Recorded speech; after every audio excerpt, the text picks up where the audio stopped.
Cette dimension de l'éphémère, elle est je crois, présente dans toute œuvre d'art.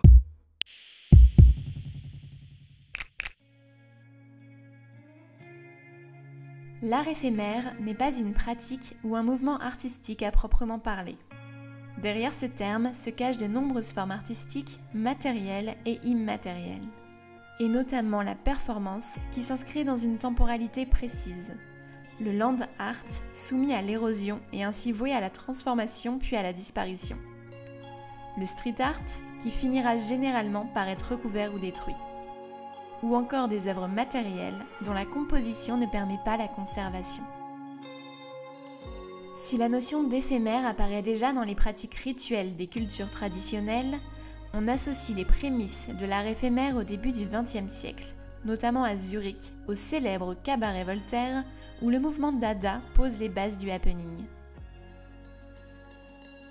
La pratique de l'éphémère s'accélère dans les années 60, autour du travail de Fluxus, mouvement d'art pluridisciplinaire qui naît aux États-Unis puis se répand en Europe et au Japon. Fluxus développe un art qui repose véritablement sur la situation, en faisant intervenir le public, et donc ça c'est un élément important, la participation du spectateur, parce qu'il y a l'idée de décloisonner l'espace de la représentation et l'espace de la vie, de rapprocher en fait l'art et la vie. Certains artistes dont l'œuvre est dite éphémère acceptent de lui redonner vie une deuxième, troisième ou quatrième fois. C'est le cas de l'artiste suisse Urs Fischer, dont l'œuvre Untitled, présentée d'abord en 2011 à Venise, est de nouveau exposée en 2021 à la Bourse de commerce de Paris.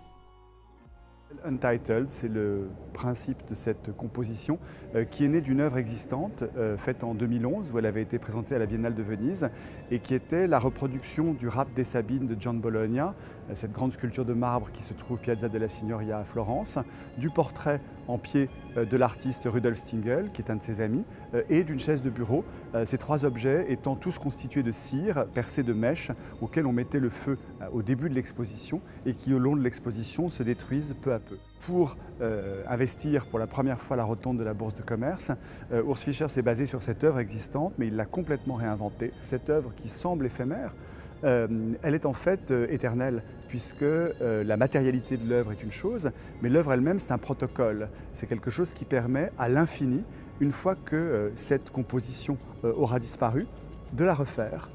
Et comme ça à l'infini. Donc derrière l'apparence de l'éphémère, il y a aussi comme une possibilité finalement extrêmement vitaliste, extrêmement vitale de l'éternité. D'autres artistes, au contraire, interdisent toute trace ou reproduction de leur travail. Photographies et vidéos sont aussi interdites, donnant un aspect unique à leurs œuvres.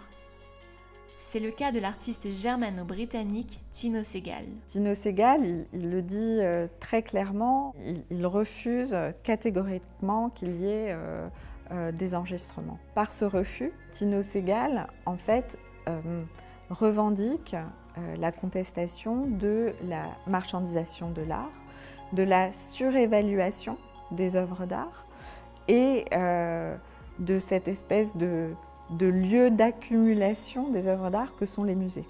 Cette position très critique à l'égard du marché de l'art, on va la retrouver très récemment dans une vente aux enchères en 2018 d'une œuvre d'art de Banksy qui, au moment de son adjudication, s'est autodétruite. Et donc on a là une critique poussée à l'extrême, qui est assez ambivalente en même temps, puisque l'œuvre a quand même été vendue. Mais ce que l'on en retiendra, c'est l'autodestruction au moment de la vente, comme un pied de nez en fait au marché de l'art. La revendication est une composante importante de l'art éphémère. Dans les années 60 et 70, de nombreuses artistes féministes ont usé de la performance pour faire entendre leur voix. C'est le cas de la performeuse serbe Marina Abramović qui, lors de sa performance Rhythm Zero, a offert sa poitrine aux spectateurs. Un moyen pour elle de dénoncer l'objectivation des corps des femmes. En utilisant ce type de pratique et cette temporalité très particulière de l'éphémère, ces artistes arrivent à condenser dans des situations symboliques très fortes, très chargées, toutes leurs revendications et aussi la colère des femmes. Par son message et sa portée, une œuvre vient marquer le spectateur qui s'y confronte. Elle crée chez lui une émotion, un souvenir qui perdure et contrebalance la notion même d'éphémère. Je pense que tout art est éphémère, puisque quelle que soit la stabilité ou la matérialité des œuvres, le souvenir du moment précis où on les a rencontrées, lui, est immatériel et il est extrêmement fort. Cette dimension de l'éphémère, elle est je crois, présente dans toute œuvre d'art. Lorsque les artistes comme Urs Fischer jouent précisément de cette idée de l'instabilité, où chaque moment compte, où chaque moment est décisif, c'est aussi peut-être une manière de redonner à l'œuvre d'art, par le biais du souvenir, cette aura dont on a pu dire qu'il l'avait parfois perdue au long du XXe siècle. Un éphémère finalement éternel, du moins à l'échelle humaine.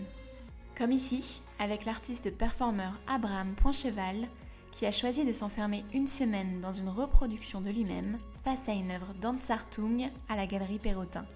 Si vous prenez bien entendu une échelle humaine, alors une œuvre, une peinture peut peut-être durer longtemps.